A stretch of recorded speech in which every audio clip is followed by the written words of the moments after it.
Okay, good evening.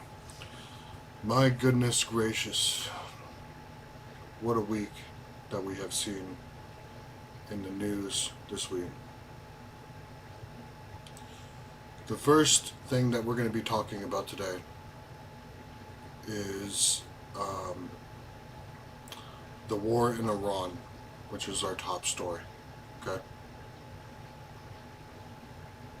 there is reporting tonight that the United States is preparing ground forces and ground options to invade Iran. Hey, what's up, guys? I can see your guys' comments on YouTube. Thanks for coming here. I appreciate it. Ryan, let's go. Yeah, dude. What's going on, boss man? I appreciate that. Yo, what's up, guys? Hey, yeah, thanks for coming over to YouTube, guys. The thing is I'm trying to encourage people to swing over to my YouTube so I can kind of grow my population there. On top of that, I have more capability with YouTube. I can show you guys my desktop. We can look at videos from the mainstream media, and I can actually see your guys' chats coming through here. The problem with Instagram is that it's pretty far away. It's hard for me to see the chats that are coming through, right? So between the interactive process and for you to be able to talk to me, the best thing you can do is swing over to my bio, swing over to YouTube. Okay? What's up? Hey, brother, I appreciate that. Yeah, I didn't know you had a YouTube until 2 seconds ago. I appreciate that. Yeah, that's why I do these shows too, right? I want to show you guys what's going on, right? And eventually it's just going to expand. I'm going to be doing more. But, this is how we do things, right? We build things up, right? Build it up from the ground. Just subbed. I appreciate you. Thank you for everybody that subscribes to me. You help me a lot. You really do.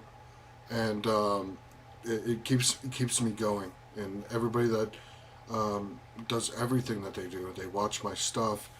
They give me feedback and positive feedback. They send me messages.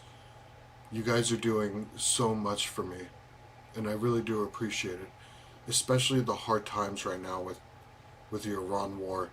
Look, the one message that I have to tell you guys before we get started here is that if you know a veteran of any war, Vietnam, Desert Storm, Iraq, Afghanistan,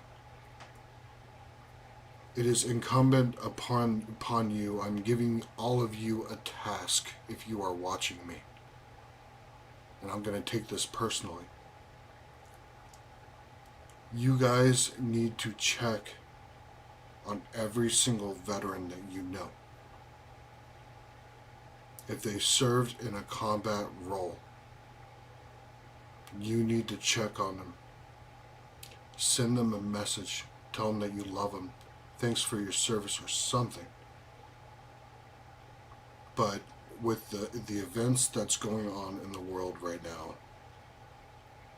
the last thing that anybody needs that has been in this situation before is to be alone.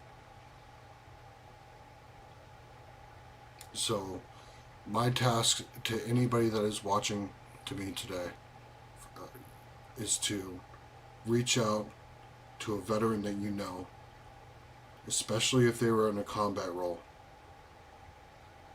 and you need to make sure that they are okay. Alright? So that's something that I'm giving from my heart to everybody else. So thank you for doing that, okay? Don't thank me for my service. I appreciate that. I do appreciate that. But thank other people that you know in your personal lives. The guys that are sitting around that don't know what to do, don't know who to talk to, that's who we're trying to talk to today, okay? We're going to make sure that they're okay as we're going through this situation, okay? We're going to go through that, Ash. We're going to go through that. Okay, so the very first thing that we're going to talk about today is what I made my last video on Instagram. And Um, it is the possibility of using tactical nuclear weapons. You guys are going to make fun of me because of my country accent. That's okay. That's okay. Tactical nuclear weapons. What are tactical nuclear weapons? Tactical nuclear weapons is anything below 2 kilotons all the way up to 15 kilotons. That is the technical decision or technical description of tactical nuclear weapons. Okay? Hiroshima and Nagasaki.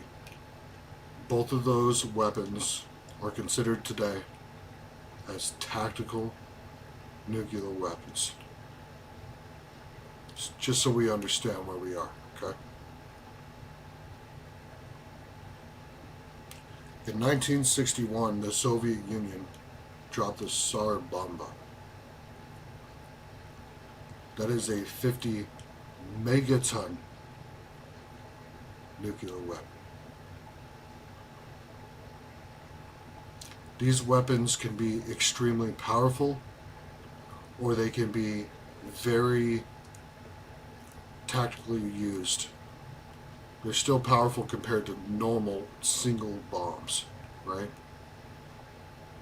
But they can be used in more targeted aspects as far as softening targets. So let's talk about the actual military situation on the ground today.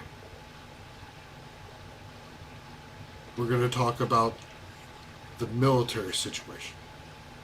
Okay?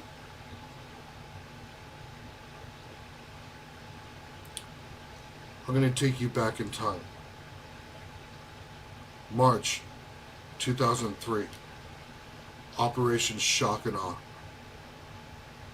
The initial invasion into Iraq.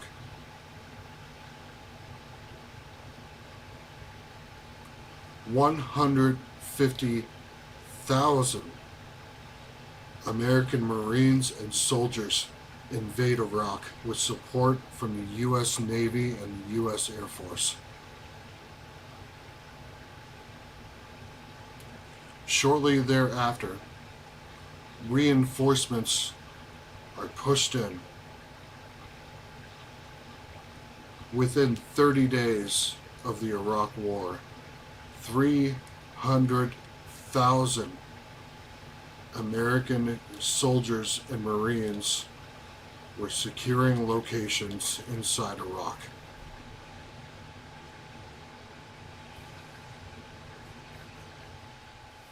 Okay? Keep that number in your head. 300,000 U.S. Marines and U.S. soldiers were in Iraq within the first 30 days. We are 3 weeks into the Iran war. Ladies and gentlemen, we have 50,000 soldiers and Marines on location to invade Iran. That is 1/6 the invasion force of Iraq. We'll talk about radiation here soon. Okay, guys? Ash and Lad, I see your comments. We'll talk about radiation and what I think is going to happen with that. Okay? We'll talk about that. Important details. And it's very good questions. Very, very good questions. We'll talk about that. So, our military objective is to take down the Islamic Republic. That's our military objective. It's been given to us by President Trump, the Commander-in-Chief. Okay? Military objective is to defeat the Islamic Republic and to make sure that they never, get a nuclear weapon. That's the military objective. Whether you like it or not, that's what's been set. Hey, Traffic, what's up, bud?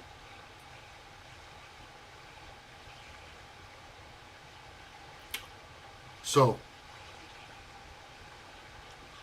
Iraq was mostly a flat country with a disorganized military. There was an organized insurgency, but that was after the fact. The Islamic Republic is much more organized, equipped, and dedicated than Iraq. Now that's not unpatriotic to say. I'm an American, but I do a clear analysis of the situation because I love my country and I want to make sure that we are prepared. Anything that you hear from me is with love for my country because I want to make sure that we are in a good situation to be successful in any endeavor that we do. Because I swore an oath to my nation.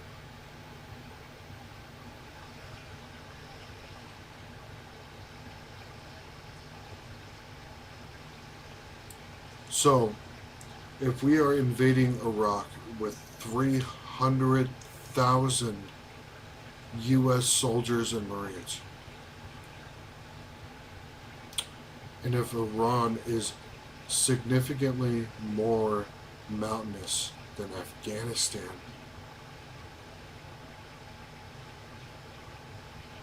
you're going to need much more troops than the 300,000 to make an actual military impact on the ground.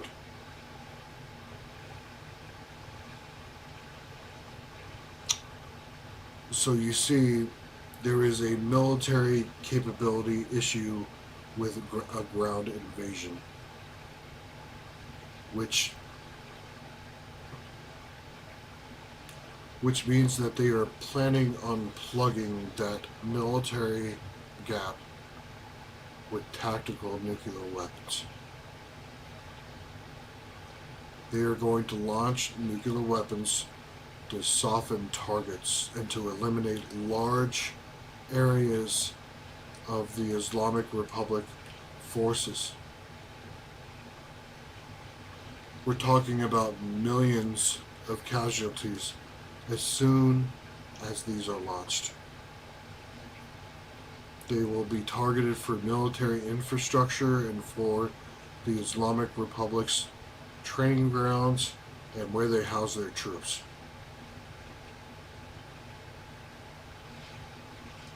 The initial brutality of this attack will shock the world.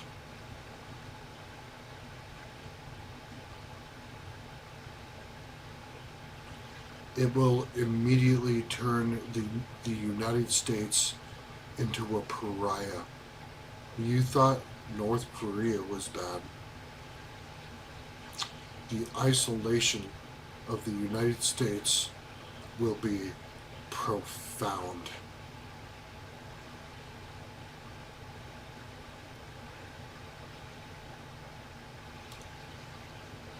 I see in this military situation at least 10 tactical nuclear weapons being used to soften targets for a small invasion force. What they have staged now, right off the coast of Iran, is not capable of invading Iran and defeating their military by conventional means. It's not possible. And we have a stated military objective of defeating militarily the Islamic Republic.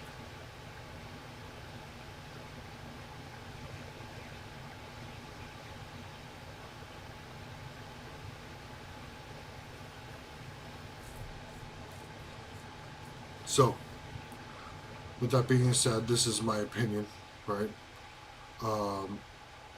This is what I think is going to happen. I think we're going to use multiple tactical nuclear weapons on selected areas of military value that eliminates as many troops as possible. So, with that being said, I want to show you guys what happened in Hiroshima. Now, this is from the BBC. It is a computer-generated documentary, basically. And I want to make sure that you guys see this and understand what the capability of a small tactical nuclear weapon is. Okay, so once again, for those who have joined on Instagram, swing over to YouTube. You'll be able to see what I'm displaying on my desktop. You'll be able to watch what's going on here. You'll be able to comment, etc., etc. So if you're on Instagram, swing over to YouTube. You'll be able to see what we're doing. So here we go. We're gonna watch the capabilities of a nuclear weapon.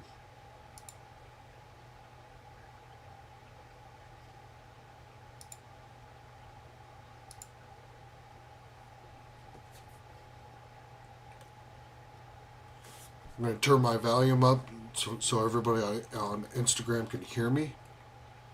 But again, if you want to watch what we are watching, swing over to YouTube. The link is in my bio. Okay?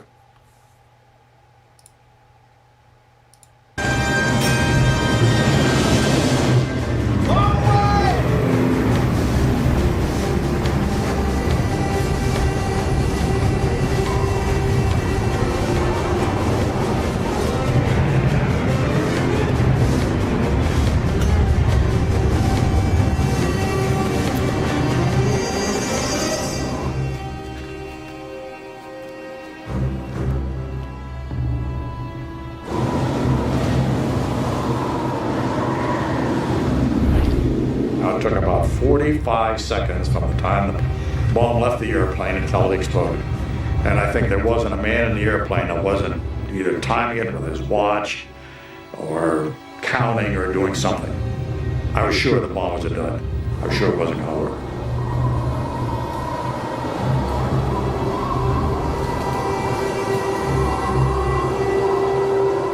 Some crazy shit, man.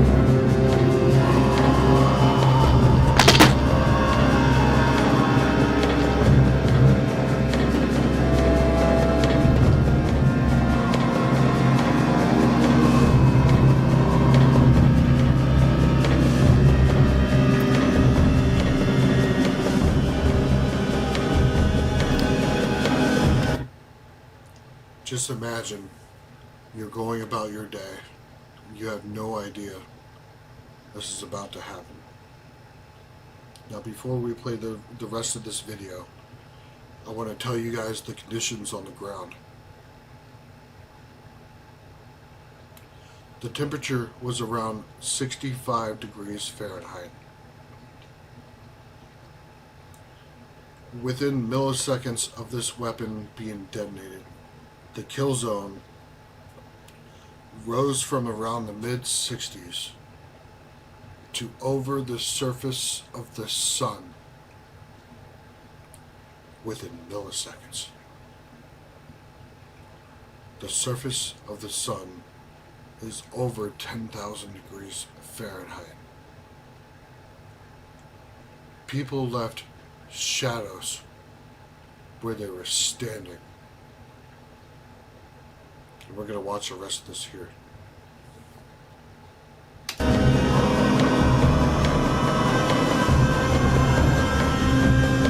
After falling for 43 seconds, the time and barometric triggers started the firing mechanism. A uranium bullet fired down a barrel into a uranium target. Together, they started a nuclear chain reaction. Solid matter began to come apart, releasing untold quantities of energy.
Ladies and gentlemen,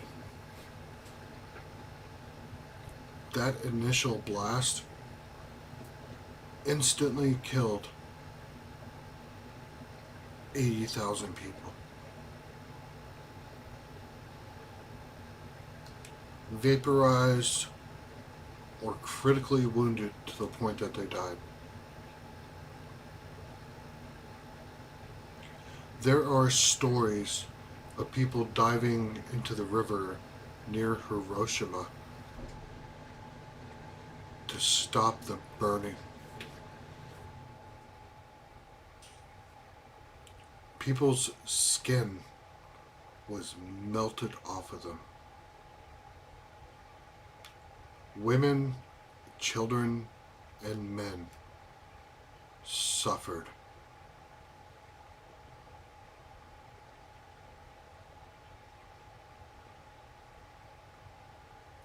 The initial flash permanently blinded a significant portion of the survivors.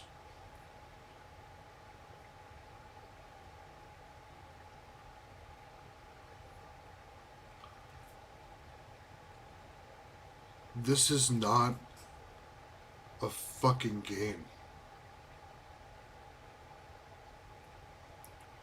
You guys understand with what's under consideration right now is to use these weapons on military targets, on human fucking beings.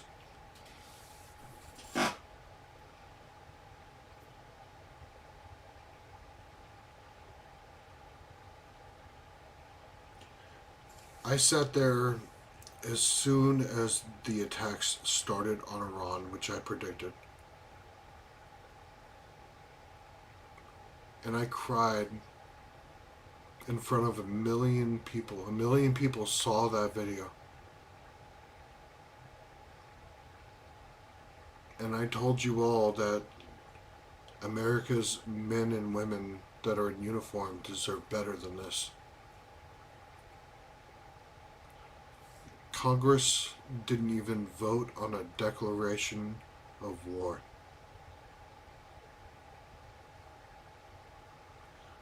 The representatives that you vote into Congress had zero say. The very meaning of taxation without representation.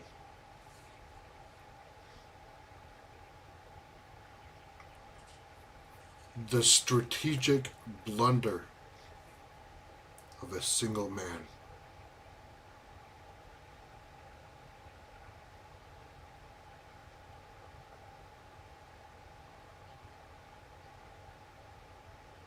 I don't think it's an overstatement, Hinge. I don't think it's an overstatement. I think it's under active consideration with the forced posture that we have in place. It took 300,000 U.S. soldiers and Marines to invade Iraq. And we have 50,000 staged now. It's a military tell of what's being prepared. They're going to use nuclear weapons to soften targets.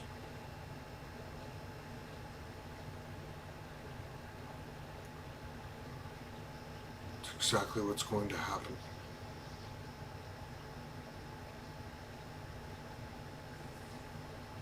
So, oh man, it's been crazy, guys.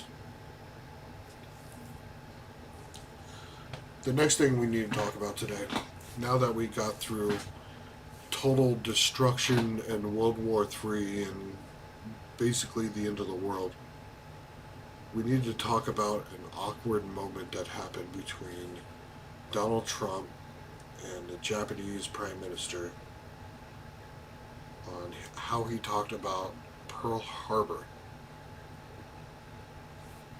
So we're going to watch it first, then we're going to talk about it.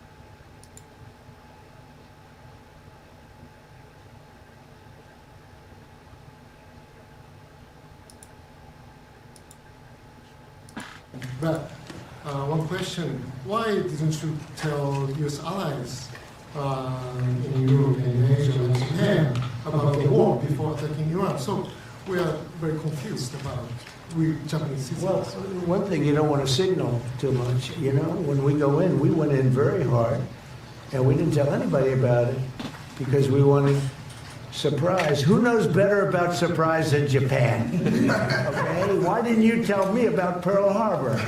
Okay? Right? You know, he's asking me. No, you believe in surprise, I think much more so than us. And we had to surprise him, and we did. And because of that surprise, we knocked out, the first 2 days, we probably knocked out 50% of what we, and much more than we anticipated doing. So if I go and tell everybody about it, it's no longer a surprise, right? We thank you for watching, and remember, stay...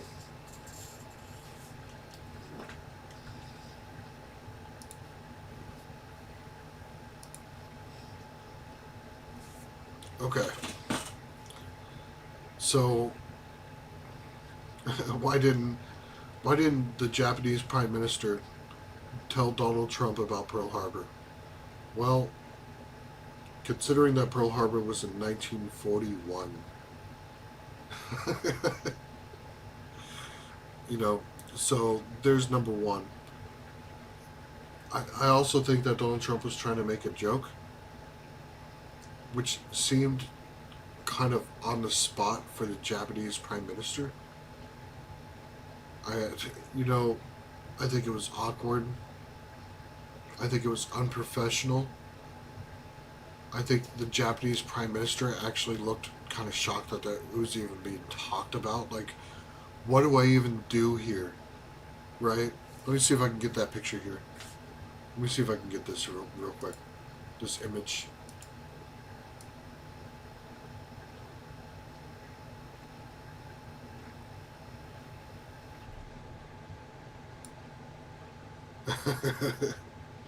For real. Hold on.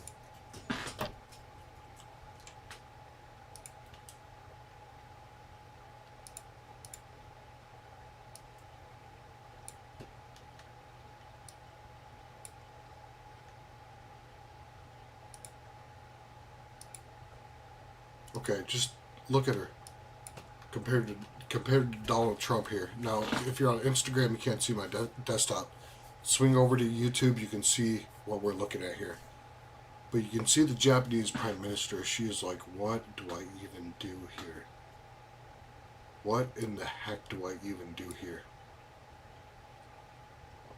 How do I even respond to this? And this is the exact situation that people that deal with, you know, family members that have dementia or have medical issues towards the end of their life. They say things and you're just like, what do I even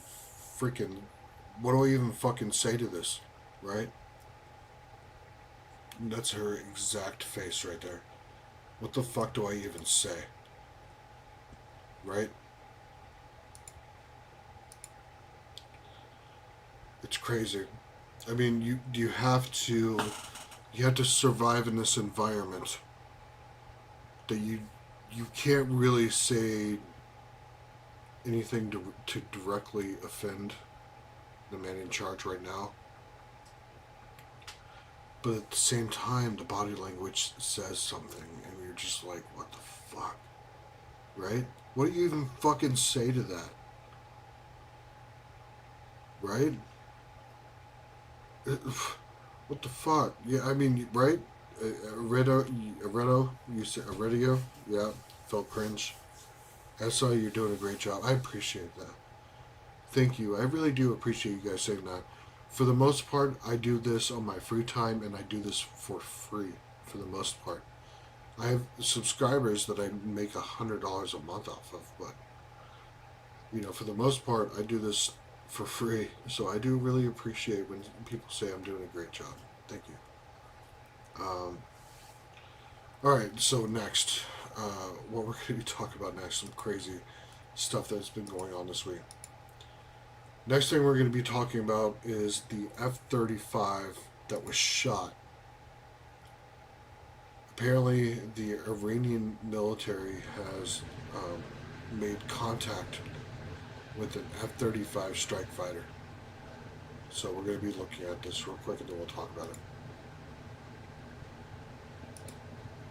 War in Iran, sources telling ABC News tonight a U.S. F-35 stealth fighter on a combat mission over Iran was hit possibly by hostile fire. The stealth fighter making an emergency landing at a U.S. base, the pilot tonight reportedly in stable condition. And tonight questions about how the stealth fighter, nearly invisible to radar, could have been hit. It comes amid growing Iranian attacks targeting oil and gas fields in Israel, Saudi Arabia, Kuwait, and Qatar. The facilities going up in smoke and flames. Iran retaliating after Israel targeted the largest gas field in the world inside Iran.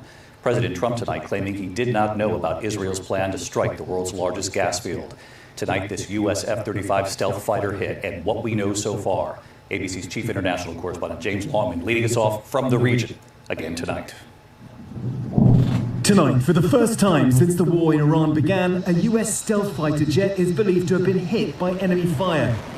Tonight, sources tell ABC News an Air Force F-35 stealth fighter was flying a combat mission over Iran when it was hit. Sources say the pilot is in a stable condition tonight after landing at a U.S. base in the region. The incident raises immediate questions about how a U.S. stealth fighter, nearly invisible to radar, could have been hit by hostile fire, potentially by the Iranians. An urgent investigation is now underway. And tonight, amid the shock over global oil prices and gas prices in the United States, Iran is intensifying its attacks on major energy facilities across this region, fueling even more uncertainty. Smoke billowing from Israel's largest oil refinery after it was hit by Iranian missile debris, in video circulating online. Saudi Arabia and Kuwait hit yet again. Iran's retaliation comes after Israel bombed its section of the world's largest gas field. Overnight, President Trump denied any knowledge of Israel's decision to strike it, but an Israeli source tells ABC News, quote, all Israeli targets in Iran are aligned with the United States. The president was pressed today if he spoke with Prime Minister Netanyahu about that Israeli attack. I told him, don't do that, and he won't do that. We didn't discuss. You know, we're independent, we get along great. It's coordinated, but on occasion he'll do something, and if I don't like it, and so we're not doing that anymore. Late today, Netanyahu said Israel would stop striking Iran's oil infrastructure at President Trump's request. And just 2 days after a top U.S. intelligence official resigned, saying there was no immediate threat from Iran, today Netanyahu denied Israel pressured the U.S. into this war. That is, that Israel somehow dragged the U.S. into a conflict with Iran. Does anyone really think that someone can tell President Trump what to do? Come on. Tonight, the escalating attacks are rattling global oil prices. In the US, a gallon of gas has skyrocketed 97 cents since the president launched the war. It's now averaging $3.91 a gallon. The president today vowed to do what it takes to lower oil prices, again calling the war a, quote, excursion to stop Iran. The president suggested he thought gas prices would have been even worse. I wanted to put out that fire.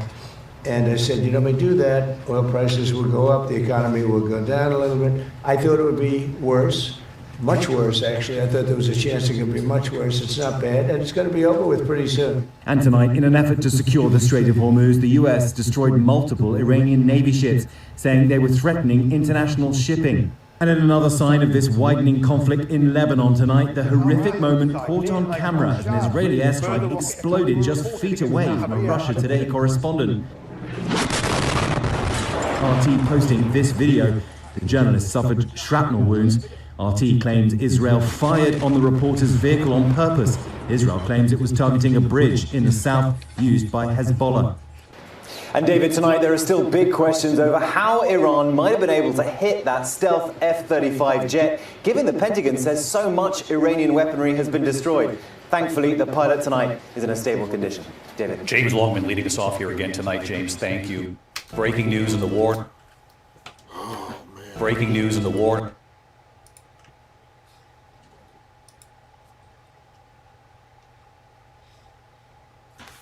I mean, this is crazy, fam. This is crazy. It appears that Israel was attacking a journalist.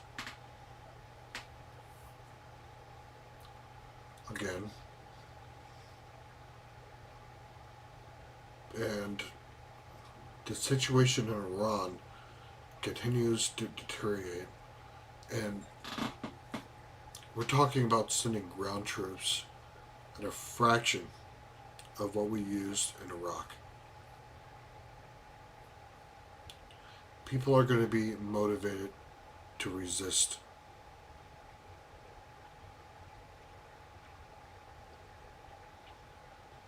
Even people that are not part of the IRGC are going to be motivated to resist.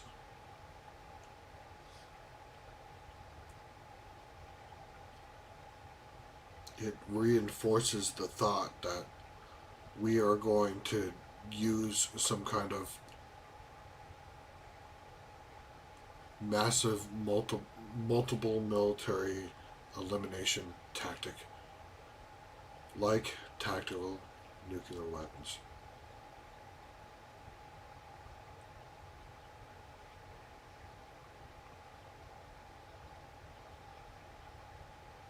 Everything that I am seeing so far has not convinced me otherwise to change what I think.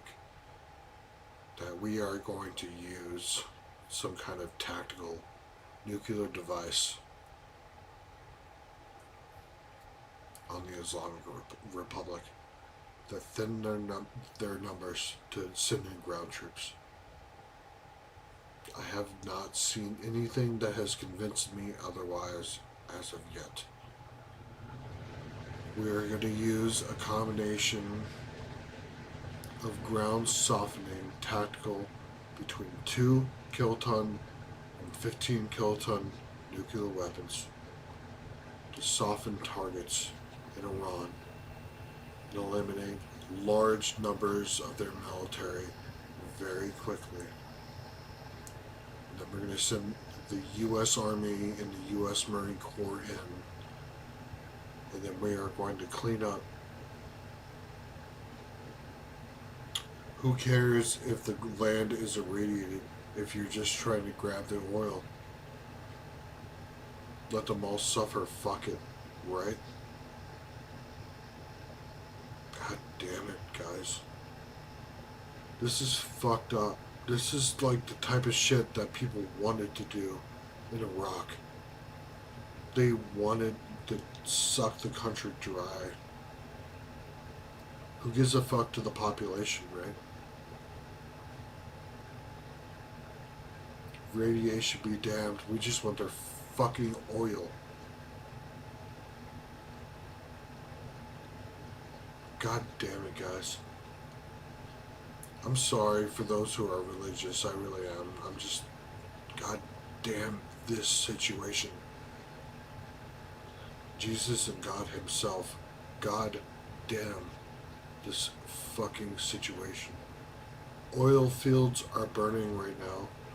It's going to take 5 years to recover. People are already suffering before the war. It's hard to make ends meet now. So I'm sorry, yes. God damn this situation.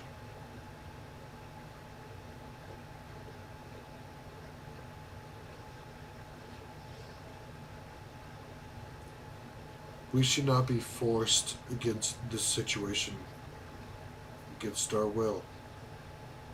And it's sad that this keeps on happening. Congress didn't even get a fucking declaration of war, guys. They didn't even get a fucking declaration of war. They didn't even get to decide on massive national security, economic and otherwise issues. Congress didn't even get a say because of a law that was made in the 1960s.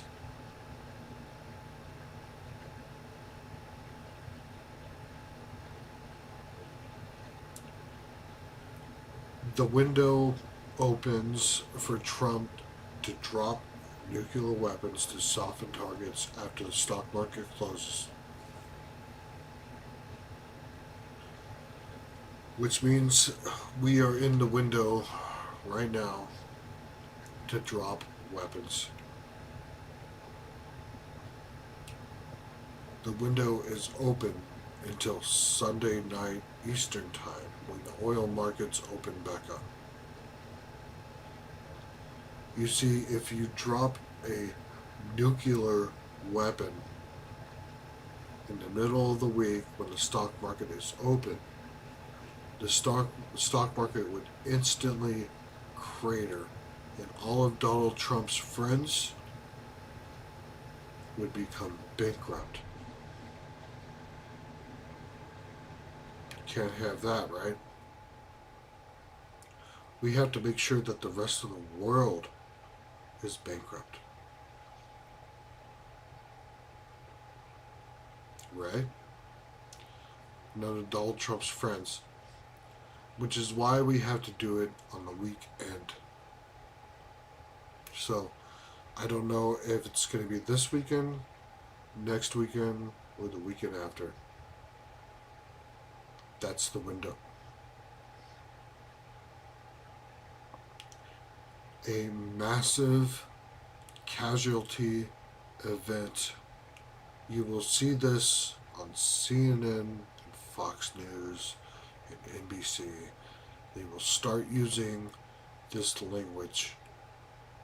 Massive casualty event.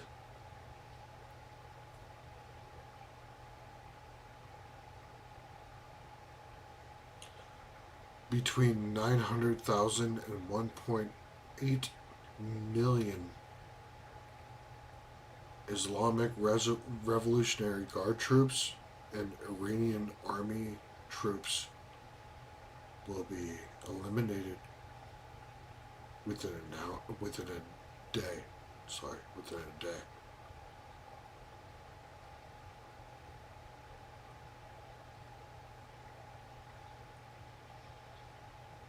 A million people obliterated.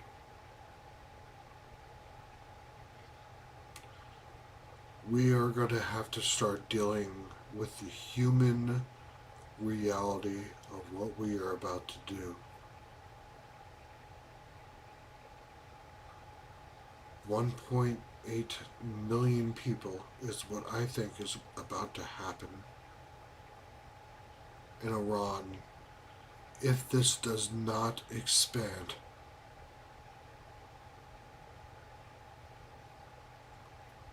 $1.8 million at least if this does not expand.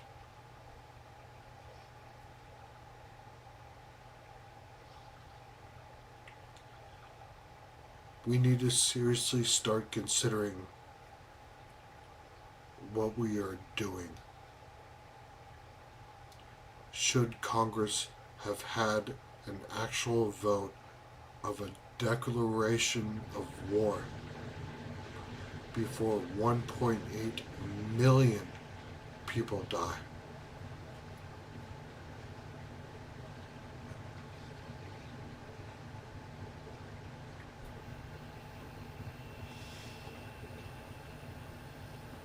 We have to start asking ourselves these questions as we move into the new era. The modern era is nearing its end. We are entering into a new era. I don't know what it's going to be named yet, but the modern era ended between 2019 and 2022.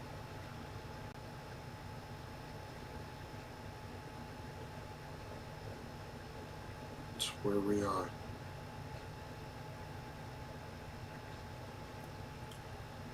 It takes fertilizer and fuel to grow food, which is one of the reasons why we are in a new era.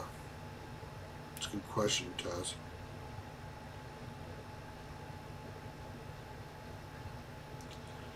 So if if stocks plummet during the weekend, when stocks are not being traded, then Donald Trump's friends does not lose money. If stocks are traded during the week, when the stock market is open, and they are instantly reflective of real world events, then Donald Trump's friends loses billions of dollars. If you do it on a Saturday, then the oil markets are closed. Also the capital gains markets, they're all closed until Monday. For example, if you do it on Tuesday at noon, the stock market would instantly react. Instantly. But if you do it at Saturday at 9 a.m., when the stock market is closed all over the world for all oil markets, then there is no impact until Sunday night Eastern time. There is a single impact to the stock market. It's instead of an instant, which allows Donald Trump's friends to move assets.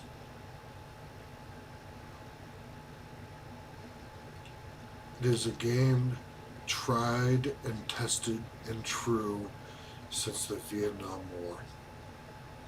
We saw it in Vietnam. We saw it in Desert Storm.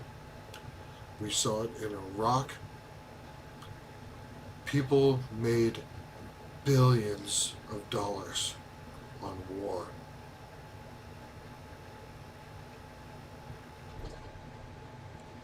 And war mostly on lies.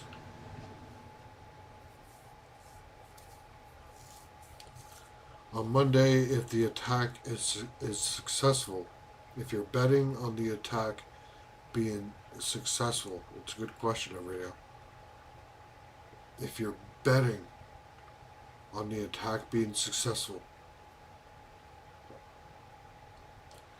and it's completely successful, then the stock market will only go up on Monday. If the United States has completely seized the Strait of Hormuz and all oil production in the Middle East, if you're betting on a total success of a military operation, then the stock market will only go up on Monday. It gives you time to operate. These are your windows. Take note. When the stock market closes on Friday, the window opens. When the oil market opens back up on Sunday night Eastern time, the window closes. Take these notes precisely. If a nuclear attack is going to happen, it will happen on a Saturday Eastern time or a Sunday morning Eastern time. That way, if Iran quickly surrenders, a total, complete success, if you think about it from a military perspective, a total, complete success. The United States now has total control of the oil fields in Iran, in the Strait of Hormuz, and even Yemen. What happens to the stock market on Monday morning? I didn't say Iran would surrender. Did not say that. With tactical nuclear weapons that can eliminate 1 million people in a day. In a day.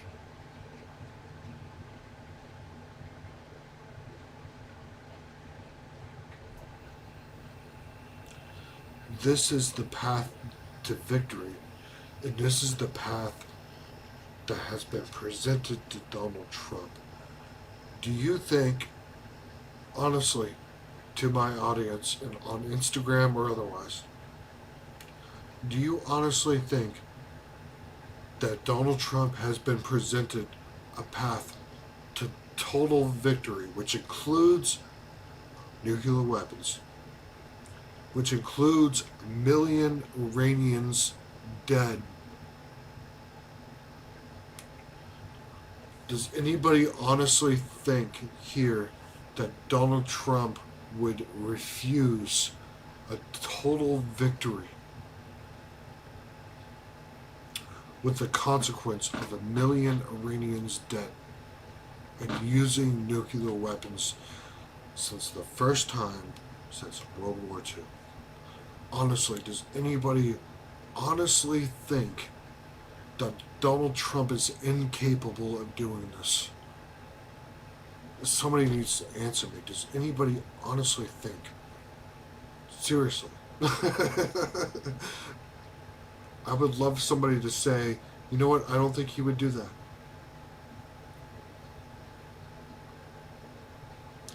Somebody honestly tell me, I don't think he would do that. If presented an option that guarantees total victory,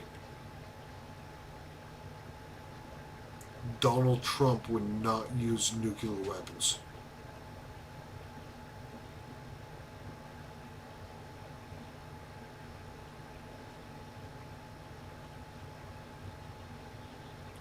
We're going to wake up one day and we are going to understand with the human reality that 1 million people have disappeared from existence.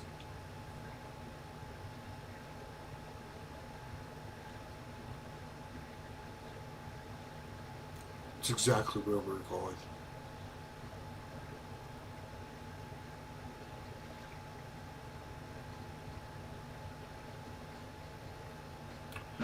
So,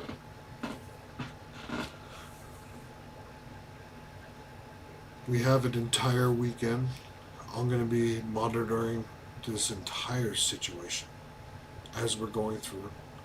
Those who follow me know that I'm posting every morning and as things happen and in the weekend as well.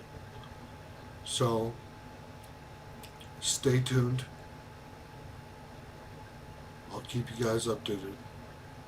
I love all you guys that have been here and has been listening to me. I think it's crazy that I've been having this many followers. I mean, I'm competing with CNN and Fox News and NBC. I don't know what I would do without you guys. And I appreciate all of you. I really do. And it's important for you guys to understand that I do this largely for free. I get Venmo donations, which is in my profile. Or I get subscriptions, which is like $100 a month. You know, from my Instagram. But I don't get much, and I take a lot of time to do this stuff. So if you guys are willing to support my work, my Venmo is in my bio. I will continue to do this regardless of who donates or how much anybody donates. If nobody donates anything, I will be in your feed tomorrow morning, I promise. Because this is much more important than worldly items. And I have to make this world better for my boys. I have twin 9-year-old boys, and I cannot let this world turn into a terrible world. And I will do everything in my power, including coming on here every Friday night and posting every fucking morning and evening to make sure that this country fulfills its promise for my little boys.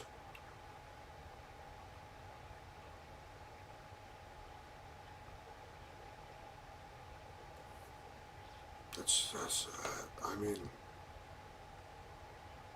that's why I'm doing all this.